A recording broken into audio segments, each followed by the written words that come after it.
आइए हम सुनते हैं इस नवरात्र में माता दुर्गा के 9 रूपों की कहानी।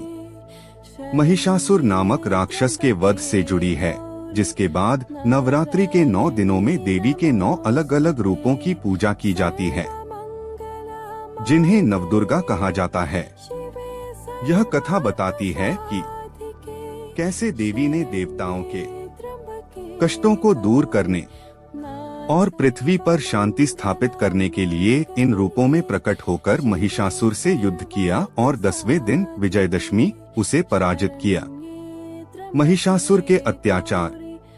प्राचीन काल में महिषासुर नामक एक शक्तिशाली राक्षस ने तीनों लोकों में आतंक मचा रखा था।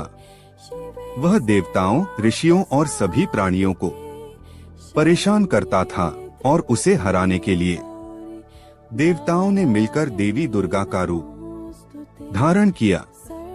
देवी का जन्म और युद्ध। देवी दुर्गा का जन्म देवताओं की शक्तियों से हुआ था और उन्होंने महिषासुर के खिलाफ 9 दिनों तक युद्ध किया। नवदुर्गा के 9 रूप और उनका महत्व। इन 9 दिनों में देवी ने 9 अलग अलग शक्तियों और स्वरूपों को धारण किया, जो नवदुर्गा कहलाते हैं।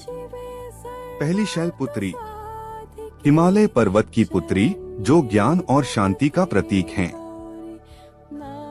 दूसरी ब्रह्मचारिणी, तपस्या का आचरण करने वाली, जो तपस्या की शक्ति को दर्शाती हैं।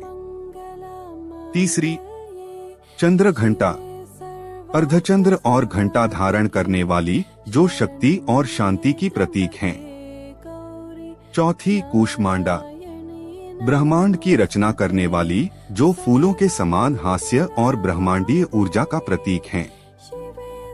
पांचवी स्कंद माता, भगवान शिव और पार्वती के पुत्र स्कंद की मां, जो मातृत्व और ज्ञान का प्रतीक हैं।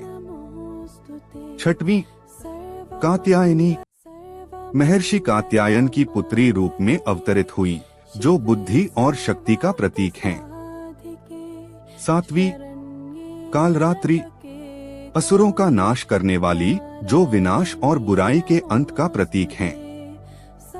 आठवीं महागौरी, भगवान शिव को प्राप्त करने के लिए कठोर तपस्या करने वाली, जो शांति और पवित्रता का प्रतीक हैं। नौवीं सिद्धिदात्री, सभी सिद्धियों को प्रदान करने वाली, जो ज्ञान, मोक्ष और इच्छा पूर्ति का प्रतीक हैं। विजयदशमी, 10वें दिन माता दुर्गा ने महिषासुर का वध किया और विश्व में शांति स्थापित की।